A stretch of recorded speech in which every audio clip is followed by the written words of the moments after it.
And I'm Matt Hanna. And this is Horror Hour with the Hannas, where we talk about all your favorite foreign horror films. This is our first foreign horror film or non-English language movie that we've covered on the podcast. And I'm upset that this is our first.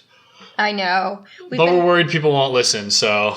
It was, yeah, because I don't think that they are as widely viewed, which sucks. Because we love foreign horror. Yeah, some of my favorites are not in English, so... And my favorite show isn't in English. Yeah, me too. So... Which is Dark on Netflix, which is Netflix Best Original. So go watch it. But we will continue to do foreign horrors if you guys like these episodes and listen. I'm hoping maybe people that haven't seen it listen to this one and then go in and watch it. But we have a lot that we'd really like to do. So please maybe give this a listen and then go watch. But we didn't say what we're covering. We're covering a new movie from 2023, When Evil Lurks. When Evil Lurks was written and directed by Demián Rugna. It's an international co-production of Argentina and the United States. And like we said, it is a Spanish language production. The film was produced by Shudder, which makes it Shudder's first Spanish language film. I don't know much about Shudder, so I don't know. But sweet. Well, you know Shudder, though. I know Shudder. I don't use Shudder, though. Yeah. Shudder, give us a... Don't tell them we don't use it. No, I'll start using it. I'll use it if you... No, don't say that. We're not getting paid yet. If you pay me to say I love it, I'll use it. But I think that's really cool. I think... Yeah. I don't know how long Shudder's been around. Probably should have happened sooner, but... They should have paid us sooner, you mean? Yes, okay. Exactly what I meant. I thought it was really interesting because the director said he got the idea for this movie from a series of news stories about farm pesticides in Argentina causing widespread health issues. You're killing me. I wanted to wait till themes to talk about that. But yeah, that is cool. The director said, sometimes movies have deeper themes and sometimes it's just a cool movie. So he's telling us maybe sometimes we don't need to overanalyze. Wait, this one has a ton of themes. I know, that's what's really funny. That's silly of him. Okay. He seems like a vibe. I like him. Yeah, and there are a lot of people. This was actually a pretty big horror movie amongst the horror community this year, and I had a lot of people say they thought this was 2023's best. Last year when this comes out? What do you mean? This comes out. Oh, you're right. We're at the end of December. Okay, you're right. Some people are saying it's the best of 2023. I don't know if I agree, but I think it's up there. I don't know what I would put as my best of 2023. I have to say I didn't see as many new releases of 2023 as I would prefer, but I'd probably put it as my favorite of the few that I watched. We'd probably have to go back. Reason being was we didn't want to cover anything that during the strike, anything new. So then we just didn't watch anything new because we were wanted to wait. We'll cover it eventually. But now we're like, shit. Well, When Evil Lurks is good though. I'd recommend it if you're gonna watch a horror movie this year. I think it's definitely worth seeing. Yeah, I agree. Neither of us had seen it before this watch through that we did for recording the episode. And I knew nothing about it. I went in completely blind. I heard people say it was their favorite of 2023, and I did not watch a single trailer or read anything about it on purpose. I didn't watch a single trailer, but I read that it was about possession, and it was really gross. It was pretty gross. And both of those things are accurate, so I've seen grosser. The Twitterverse nailed it. Want to do our 15-second summaries? Sure, you're up first, though. Okay. Neither of us thought this through, did we? Okay. Are you ready? Mm-hmm. Hit it. Two dudes know the rules for dealing with possession, but they're kind of dumb and kind of lazy, I think, and they don't follow the rules correctly, and that just feels like the rest of society. Yeah. It's 100% how it will go. It would be worse in America. Okay. I'm not ready. 1 second. Well, you're gonna be. Okay. 3, 2, 1, go. Three selfish people don't really give a shit about anybody else in their community. They only really care about themselves and their families. They endanger everybody and end up with nobody. Yep. Damn, son. We're being harsh already. Yeah, I think we took a little bit of time between watching it and recording this one, and it kind of set in, how I liked these characters and then just how awful they really were, and I think that's definitely the point. Well, yeah, I think it's interesting because the characters seem like they're making choices to protect their family, but yeah, they're putting themselves, their family, but they're not even properly protecting their family either. Yeah. So. Well, we were harsh on it. Now that you heard that, we should give you the full summary so you understand where we're coming from. Go for it, Buster. This one's, I felt like a little longer, and I couldn't cut things out, but I wanted to cut out. So we're going for it. I feel like you don't need to describe every detail. No, I'm trying my best here. But have fun butchering all the Spanish I was about to say I will mess up some of the names, so... Matt didn't take high school Spanish. Wait, how do I... Is this Jaime? Jaime. No, Jaime. Jaime. We got it. It's spelled like Jamie. It's Jaime. Jaime. All right. All right, no sound effects, okay? All right. The morning after hearing gunshots in nearby woods, brothers Pedro and Jaime discover half the body of a man, which leads them to a nearby shack where an elderly woman and her sons are in hiding. The eldest son, Uriel, has become a rotten, a being possessed by an unborn demon who is awaiting physical birth. The corpse found earlier was that of a cleaner, a person called to kill Uriel and abort the demon before it possesses others. The local authorities dismiss the demon as not their problem. The brothers approach the landowner Ruiz, who attempts to deal with Uriel by dumping the possessed man outside of his land. After narrowly avoiding a young boy in the road, the three men discover Uriel has been thrown from the back of the truck they were using to move him. Ruiz declares the matter resolved and returns home. The next morning, Ruiz's pregnant wife discovers one of their goats has become possessed. Against her warning not to use guns because they help spread the possession of the rotten, Ruiz shoots the animal. He is then murdered by his now possessed wife with an axe, who then turns the axe on herself. The next morning, Jaime and Pedro agree to leave the town, take their family members, and escape to safety. Jaime gets their mother, while Jaime gets their mother, while Pedro goes to the home of his ex-wife. This leads to argument between him, her, and her new husband, Leo, while Pedro tries to collect his two children, Jair and Santino.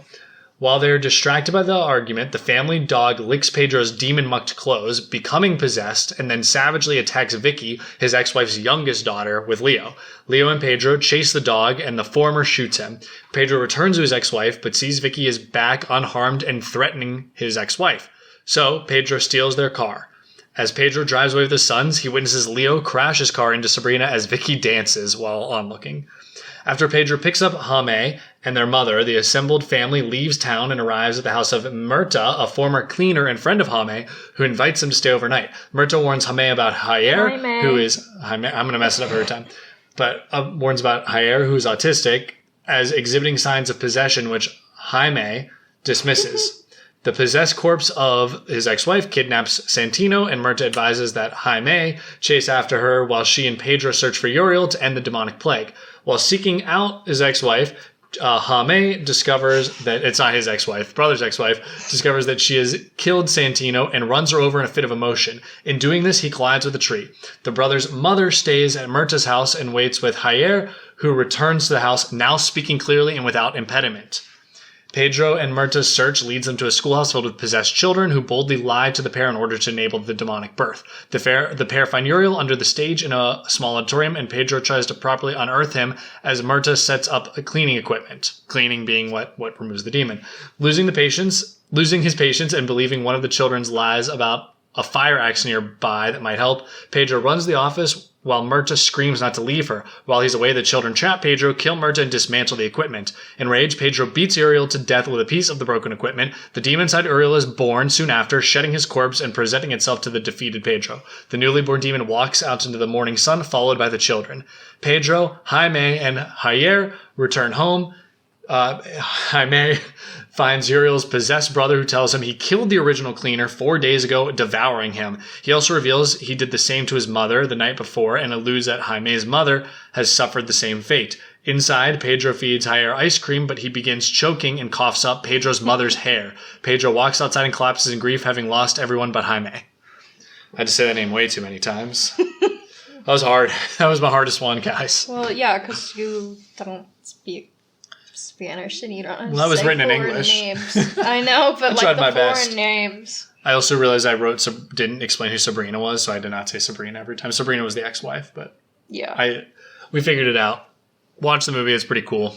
It was, and I'll say as you get to it, the first in our podcast that made me scream. Yeah, No, you screamed during... I don't think I've screamed during anything. Yes, you have. Oh, I have? Not like that. You yelled during... All right, you should have just let it roll with this, because this one actually got me. Shitbag. What's the... Sam Raimi. Drag Me to Hell. Drag Me to Hell got me. Well, this one got me significantly more. This was your loudest scream, and you had one of 2 screams that we had. Was you. Yeah. And it was the scene where the dog attacks Vicky, because they set it up...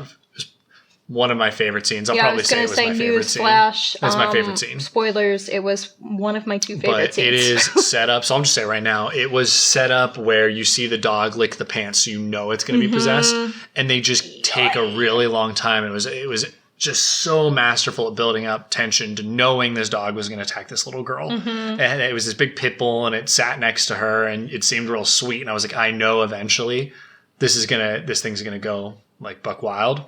And it was like just so upsetting, because they just kept cutting back and forth. They'd cut to that, cut to something else, come back, and finally it just like looked at her and just like chomped her face. Yeah. And then dragged her and then grabbed her and did the like what it does with a chew toy just to a little girl. I will say I wish they chose a different breed of dog. Yeah, well. I felt like it was furthering a stigma. Do you want a Chihuahua? To do it? Yeah, I would have preferred any other dog. Like, not a bully breed. A dachshund. Apparently. To do it. Well, dachshunds are statistically more aggressive than a lot of other dogs. Apparently. I don't really buy it because I don't mind it being a pit bull. I feel like they portrayed it as a very sweet dog, and then it got possessed. So yeah, I just didn't like him being an attack dog. I wanted to cuddle him. He was a demon. He was so cuddly. Well, yeah, it was very, and that made me jump. I thought it was just, even though I knew it was going to happen, I think it was just like... It was set up really well. And then they got to the point where they kept showing it, and I was like, oh, it's not going to happen. Then they're just like misleading me because they've shown it so many times. It fucking happened. Oh, I knew it was going to happen. Yeah. We had 2 screams, though. Mine was during the dog scene. Yeah. I have no idea when mine was. And then we had 4... You don't know when you... Oh my god, amateur. I didn't write it down. I had 4 hides. Most of those were the possessed guy. Oh yeah, Hanna doesn't like the first Uriel. Yeah, was like bloated and rotting and. Well, every time they showed him, he was bloated and rotting, and like pus was like leaking, and it was saying, so "Kill me." Gross. I don't like gross shit. I don't like body horror that much. I don't like anything. You don't like it, like you mean it's effective, like it scares you. I don't even know if it scares me. It just makes me want to throw up. One of my notes before we started was, I'm already nauseous. What if I throw up? It will be our first puke count on the podcast. And I felt like I was close. Like, I already didn't feel well, like I said, so it's not like this alone, but the combo was of not feeling well and the practicals was getting me. I was trying to look because... there was a scene that almost made me... Oh, I know what it was. We'll get to it. All right. I was going to say, I did also almost puke during this movie. What was yours? When they start pulling... Is it Jair, the autistic son? Mm-hmm. When they start... He's actually, at this point, is possessed and is just when he's pulling faking, out the hair? And he starts pulling the hair and out. That's his grandma's hair. And he's like pulling strands of hair. The dad is pulling it out of his mouth because he ate his grandma. And that made me disgusting. I gagged a little. That was one of my looked away scenes too, I think. Yeah. It was good. I really liked it. I loved that scene though, even as much as I thought it was really icky, because I think it draws on a very real nightmare that a lot of people will have. Mm-hmm. I've had that. That's a horrible nightmare. Pulling hair out of your throat. I've actually never had that one. You don't you're gonna wake up. So I don't know what that means psychologically for me. I've had it once or twice. It's awful. But yeah, it's one of the most common nightmares. And so I thought that was really clever to draw on that. Yep. I agree. And that scene made me feel like I was going to barf a little bit. And I was like, well, that's effective. I haven't really felt that. It wasn't even like it was more in my head. It wasn't like what I was seeing on screen was that disgusting. It was like the thought of it. And it wasn't about him eating her. Well, maybe a little bit about him eating her, but a lot of it is about like eating someone's hair and like coughing the hair up. It was the hair. It's like my own thought of when I eat a single strand of hair and it gets kind of stuck, and then thinking about it being multiple chunks of hair, like I'm already a gaggy girly, but yeah, I'll say although I did not hide, I found this movie very distressing in a good way, like throughout. And I will, this is going to sound bad, but compliment its use and showing of violence against children. Yeah, I thought it was... I think when you have the gall, what word am I looking for? The bravery to do it, to show violence against children on screen, it can be very effective when done right. Yeah, I think it is like, I've said it before, but like very scary and like a real fear that I think a lot of people have. And it's like you take like a very innocent being, which is like especially like young children, and to just like have them be subject to like torment from these like demons really is upsetting. And I think it's really effective and good. And I like when someone has the bravery to put it on screen, because I think people kind of lose their nerve with it. 2 of our main character Pedro's 3 children suffer pretty horrific. Actually, no, he only has 2 kids, but it's Sabrina's 3 children. Yes. Her daughter, who is not Pedro's kid, is the one who's attacked by the dog. But then she's brought back because she's possessed. Whatever. Yeah, I don't really know. But that was pretty horrifying when it happened. And then one of Pedro's kids... Santino's eaten. Yeah, by Sabrina. By his mom. Yeah, she's like walking with his skull open, pulling his brain out and eating it. Is disgusting, but they don't focus on it too much. I didn't even realize it was him at first. I thought it was just another person eating their kid. But like, that's pretty disturbing imagery. So I also appreciated that they went there, because it is fucked. The whole movie, like I said, it was very like I said, distressing in a good way. And I don't know if I've felt that in a little bit, especially from a more like, I guess, narrative driven horror movie. Yeah, I thought it did a very good job at being a horror movie. And I can't say that about everything we've watched. Yeah, if you can't tell, we obviously like this movie. There were some things that bugged me, but before I jump too far into that, I did want to say I loved the makeup and the prosthetics. Oh yeah, they were vile. Yeah, the practicals here were fucking horrible. In like the best way. Honestly, I don't even know what part of Uriel was practical and what part was CG, because it was pretty sick. It could have gone either way. It was either very, very good, either of them. There were definitely a lot of good practicals though. Yeah. In other areas. I also really liked, I don't even think it was in your summary, but they kind of set up that this is a thing that's happens often. Oh, like, they all world know. Building. I did kind of say that. The world building is kind of there, but then we're kind of learning along the way from what we're seeing the characters do, what is or is not an appropriate way to handle the rotten. Yeah. And then, like 30 plus minutes in, they say, oh, there's actually 7 rules for dealing with the rotten. And I thought that was cool, is that they don't just come out and say that. Like, and the 7 rules also seem kind of like a joke a little bit. It's like a nursery rhyme type thing. But I liked the show not tell with it. Like, we're seeing it throughout the movie before they just, like, dump that info. They pretty much throw you in where you're like, oh, I have no idea how these work. And they're just like, oh, yeah, this is a rotten. And they're very freaked out that there's a rotten on their land. And like, what do we do about this? And they go to the police and they're like, not our job. Like... Because they're a cleaner was supposed to be there, but again, the cleaner was eaten by that other kid. So it's like they kind of do just throw you in, which is fun. I do think that's cool. It reminds me of, this is a dumb comparison, but like I've always appreciated Mad Max Fury Road. Well, that's a great movie about how it does just throw you into that world and you're just like expected to, you don't need to understand. They throw it all out there for you, but it's like, hey, this is just the world. And so in this world, there are just like possessions and there are rotten people. And when the rotten people die, they birth a real demon. So you have to be cleansed. But also like the demon possesses a bunch of people. So I assumed in this that demon that was born, the little baby demon, was the same demon possessing everybody else. He can just possess like multiple people at once. Yes. Okay. Yeah, that demon is what's causing everything that we've seen, but now he's been born, which can, like, officially, which can cause unfounded chaos now. I also enjoy that we don't see any of the repercussions of him being born. I know, I really You're just like, that, actually. What's gonna happen? Like, a bunch of children ran off, because children like evil, we learned. They say that in this movie. That was dumb. I don't think that was dumb. I think they said evil likes children, and children, like, don't know any better, so they're drawn to evil power, and then they get possessed. Well, I don't want to... go into what I didn't like if you still want to talk about what you did sure. like, but that's what I things? didn't like. The performances are all good. Mm-hmm. Yeah, I would say they're all very good.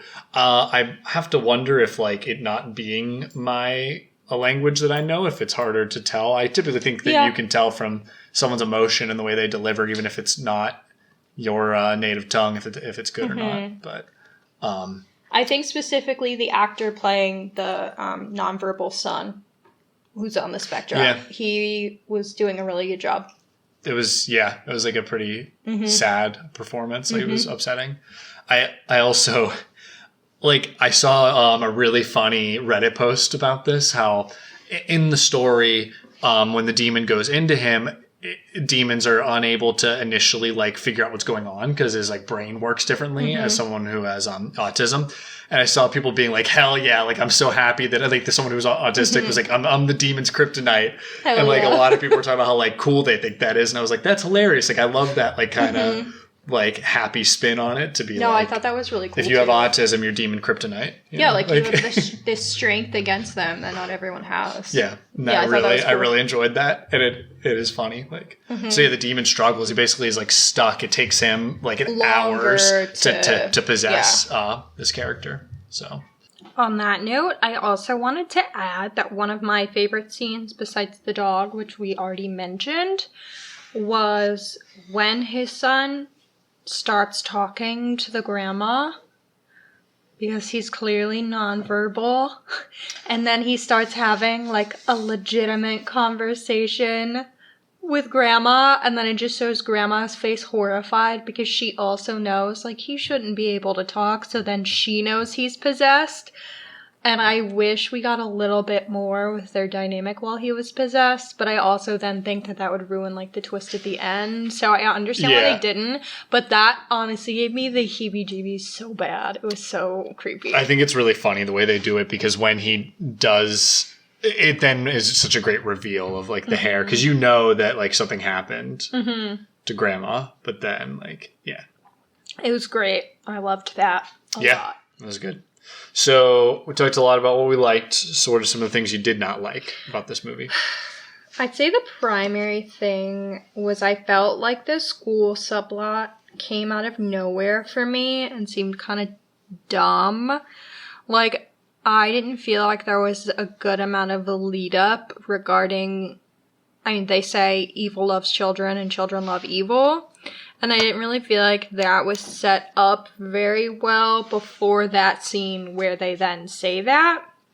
I felt like it just kind of felt shoehorned in because they were like, where are we going now with this story? And so I did, like, in that scene, I thought the kids were creepy, which, like, is scary because creepy kids who are supporting a demon, like, that is uncomfortable. But I just wish that the plot had gone somewhere else, or at least been developed more before it got there, because it kind of caught me by surprise and it lost me. It did seem like it ended fast. I think maybe the part that the kids, though, is to show how this has, like, affected a lot of people outside of our main characters. To then, because the kids basically killed a ton of parents, adults, and buried them under the floorboards of a stage with the original rotten body Uriel at the bottom. And I find that to be, like, pretty upsetting. That, like, they basically just, like, slaughtered all these people. Just felt out of nowhere for me. Yeah, I mean, again, it does feel a little bit sped up near the end. Yeah. In, like, a kind of weird way. That was the issue for me. After that, like, after they leave there, like, I was fine with it. Like, it didn't bother me anything else after the school scene. Like, I was fine with the fact that, like, the demon comes alive because they've set that up, that it's imminent. Oh, yeah. So I was fine that he was born. I was fine that we then don't see him again because it's not about the grand scope of things. It's about how it impacts this family personally. So I was fine with the very ending. It's just the school part. Just lost me. Yeah. That's okay, though. But, yeah, I would say that my take on it was that it is about how it affects outside and, like, how their actions have those consequences, which will get important when we talk about themes. But I get the complaint. I don't know if I have any, like, major complaints about this movie. I think it's overall pretty good.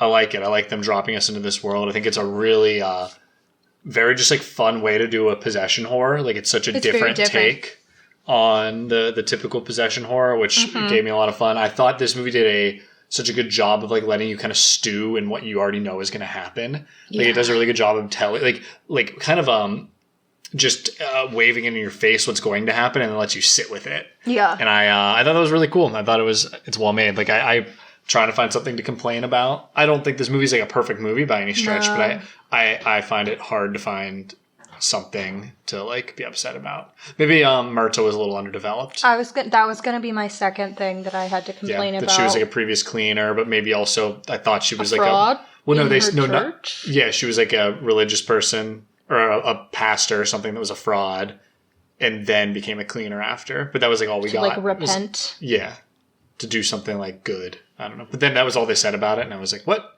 Like you missed it when we watched it. And I was like, did you see that? All of a sudden I was like, wait, what? And you were like, yeah, this happened. And I was like, oops. I would have loved to see that cleaner equipment in action too. I know, I was sad we didn't see that. But I also am fine with it. Like it doesn't upset me. He carried around the broken piece from the first guy that was killed of the cleaner thing, and I kept thinking that was like a Chekhov's gun situation where that was going to like say that too. Be used somewhere, and it never was. And I was like, but maybe it was to set up to show us the real equipment at the end, but like that felt a little bit unfulfilled, and I don't know if maybe that was the point. I mean, it might have been 1 to mislead us, and 2 to just introduce us to the concept of the cleaner and how it's more than just like a person who's coming to say a prayer, which is how we normally see exorcisms done, is just like a prayer, a rosary, a crucifix. But like this is a different process, so I guess it was used in that way just to kind of set up. Yeah. But it's different. And they said, I don't know if we touched on this, but I thought something cool was that they talked about how most of the cleaners have gone into hiding, and it's because they kept getting killed by like demons would purposely seek them out. Yeah. Yeah, to have them killed.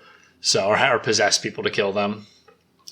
So that's why, like, I guess it's more government regulated, but like we had the problems of the local authorities not doing anything earlier. So it was a cool movie.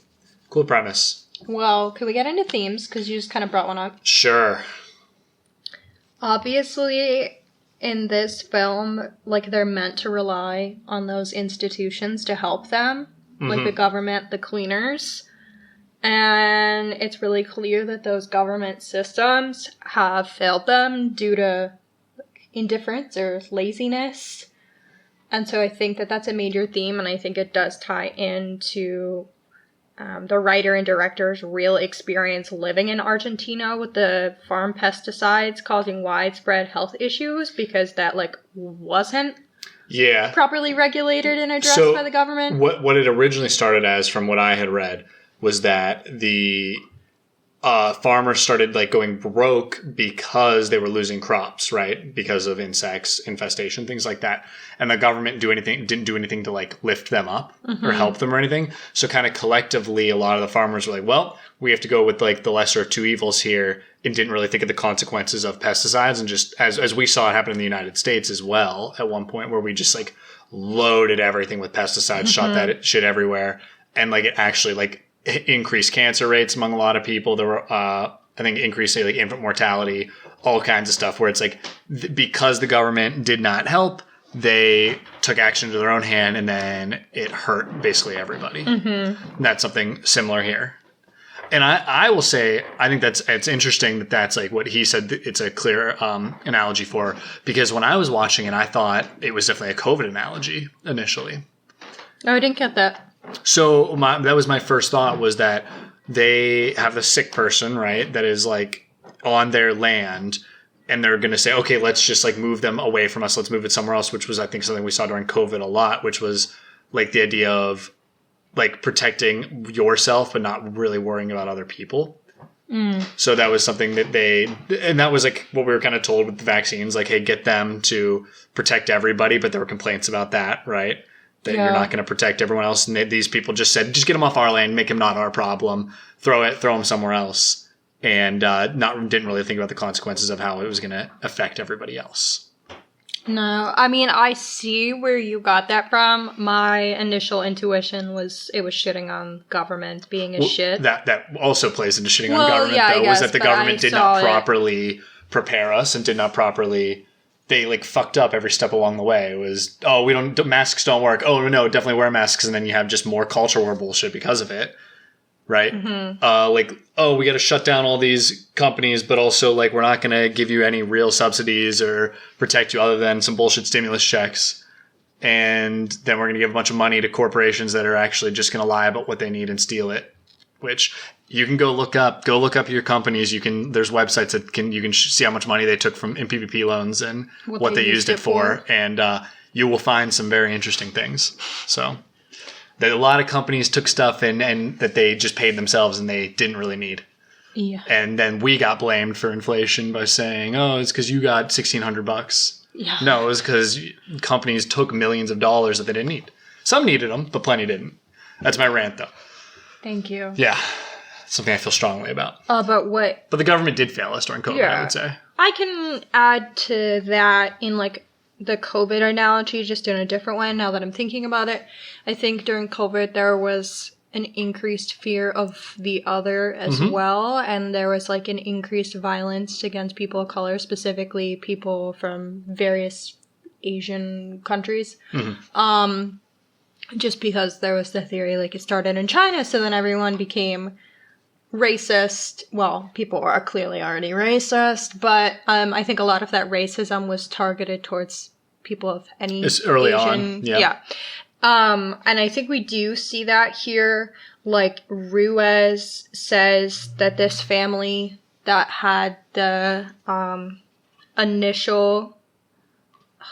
what's it called? The rotten? Rotten. Yeah. Yeah. The original individual who had the rotten, Uriel, he says that family shouldn't have been allowed to move nearby, but he says it much more offensively than that. I didn't write down the direct quote, but it was pretty bad. Yeah. And then he also mentions that the state set them up and like deliberately didn't help because it was his land. He thinks that the state's conspiring against him. He didn't say that happened for sure.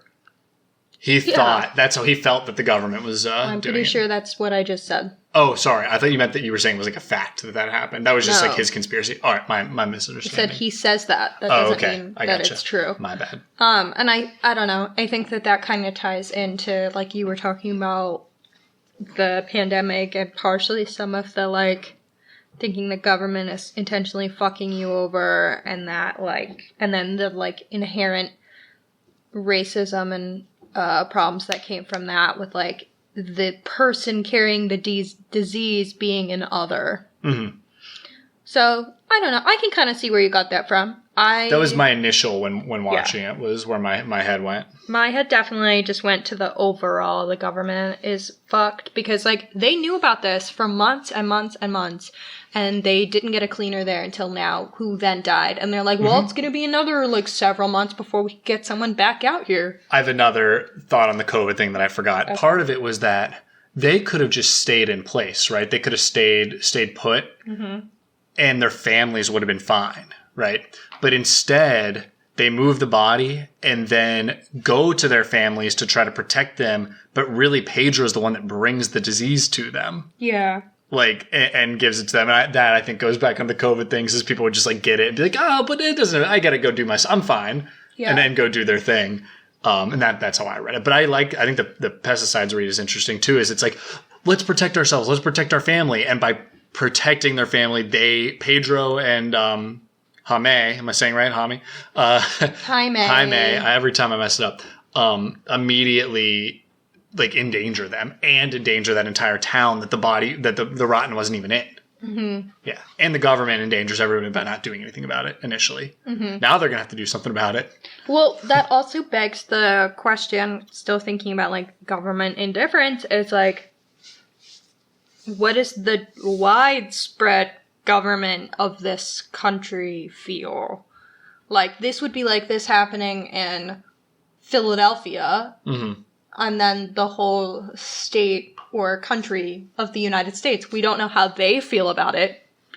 We know how this small group, which obviously Philly's not a good representation of that because we're a huge city, but, like, an adjacent suburban town, I guess. Yeah.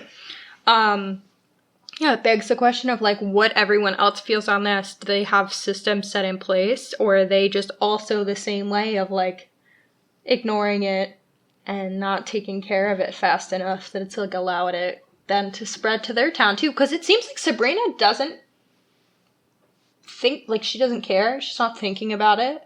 And then the police show up with that whole altercation, and they don't seem like that's a worry that they have, the possession. It's kind of something they just live with, was the way I had, like, read it. I know, the but police like, said not my problem. Think that you would then do something about it, or like care, or like. Do you know how government works? That's the whole point of what I'm saying. I know. No, I'm just saying. Have you seen? It's not my jurisdiction. Yeah. You know, that's like a huge thing. You never watch Zodiac? You're just proving my point. No, I know. I'm agreeing with you. I just think it's funny. Like, this is. I mean, I said I just watched Zodiac not that long ago, and a big reason they never caught him early on was because none of the police departments would work together.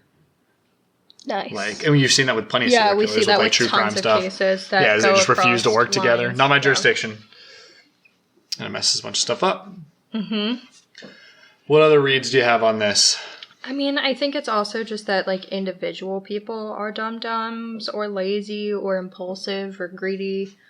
Because, like we said, we can think about how Pedro and Jaime, they know the rules, and they indicate that they know the rules, and then they ignore them.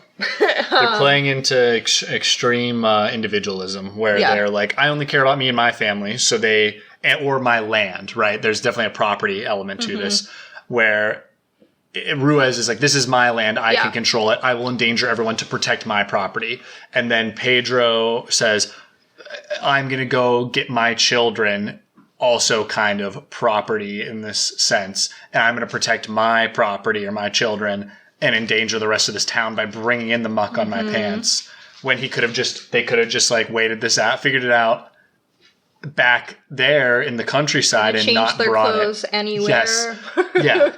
But again, they would have kept their. Pedro is fully responsible for the death of his ex-wife and both of his children and his mom.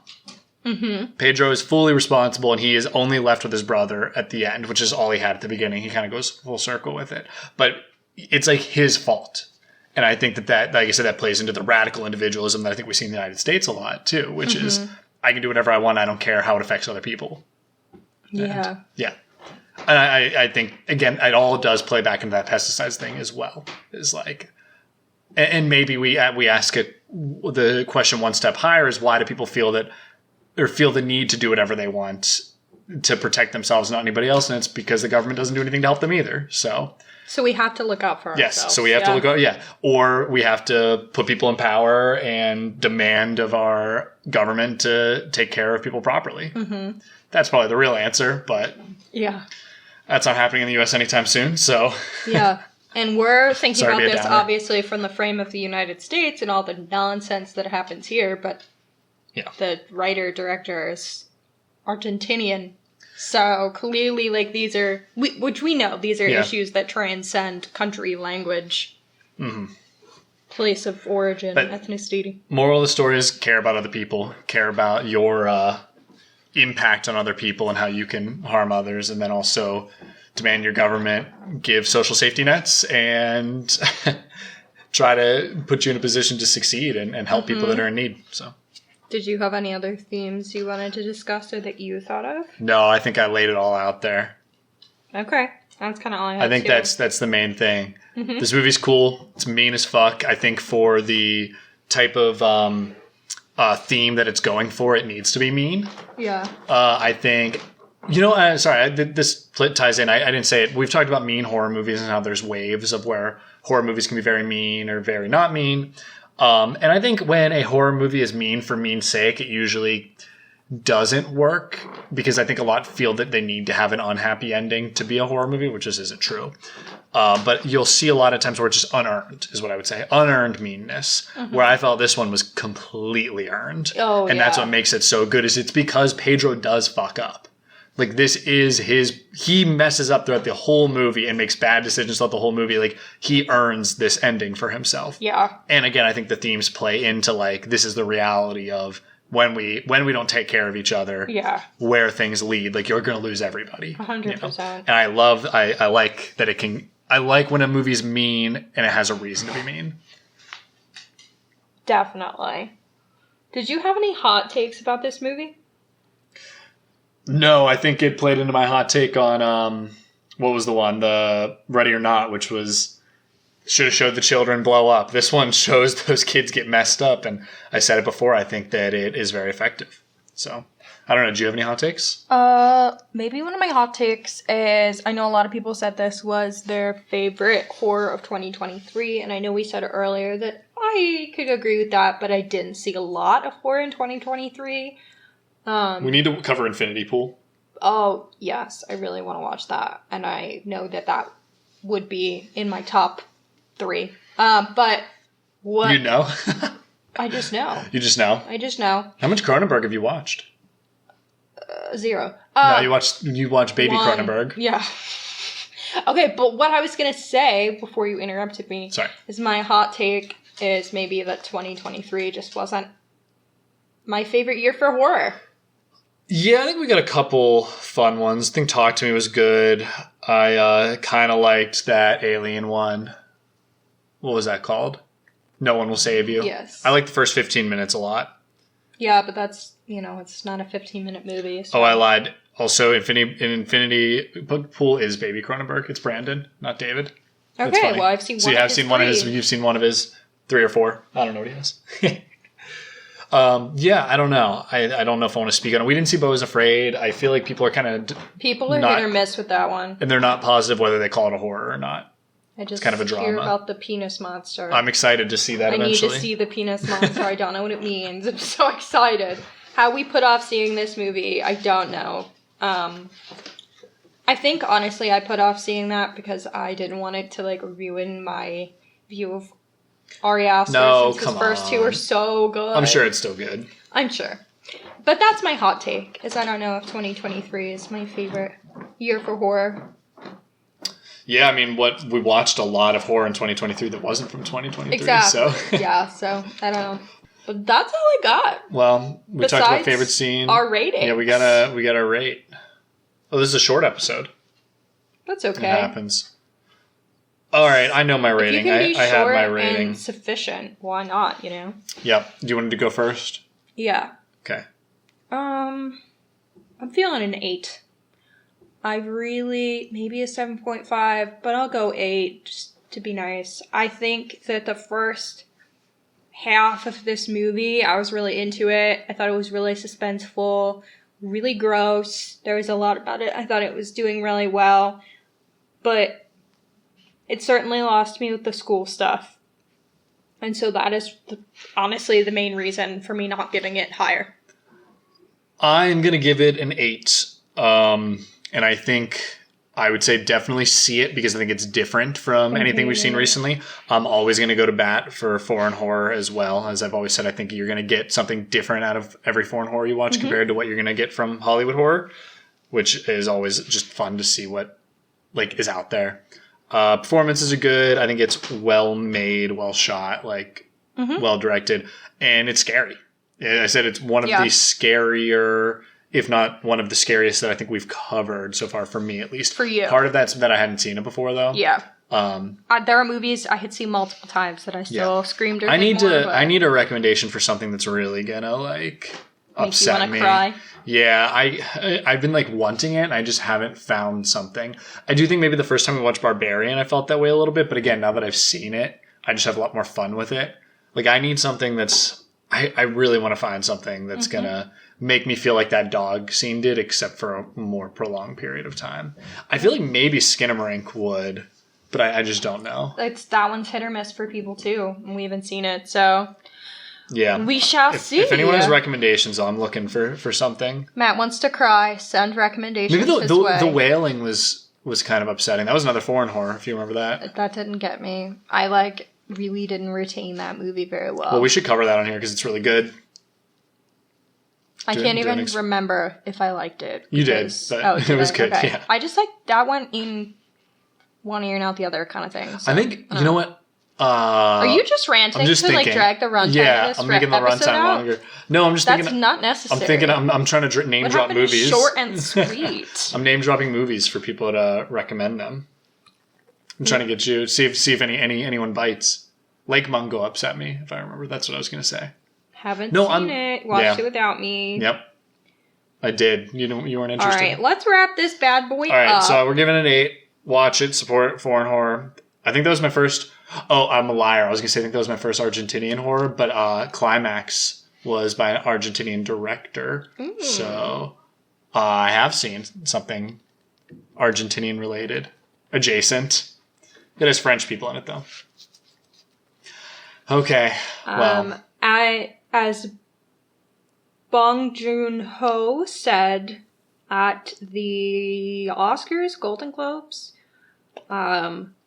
once you overcome the 1-inch tall barrier of subtitles, you'll be introduced to many more amazing films. So this is our plug for... I tweeted that from our account recently. Did you really? Yeah. Well, we're on the same page. Yep.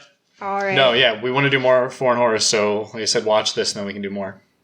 I want to do Rec so bad. Please. Also, I'm so sorry. I did not look up how to say his name properly before this because I didn't plan on saying that quote. So if I butchered it again... It's alright, I said names wrong this whole time. So sorry, sir. You are a fucking genius and you've made masterpieces. So true. You deserve better from me. But does Parasite count as a horror movie? Can we watch it? It's kind of 10 out of 10. 10 out of 10. Perfect movie. Very good. Alright, well, I've been Hannah. I'm Matt Hanna. Thanks for listening. Bye, everyone.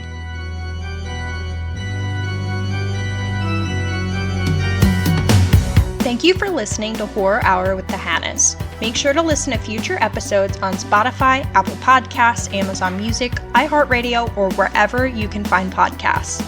You can follow us at Horror Hour with the Hannas on TikTok and Instagram for more content. If you like the podcast, please follow and leave a review on your favorite podcasting app. Happy hauntings!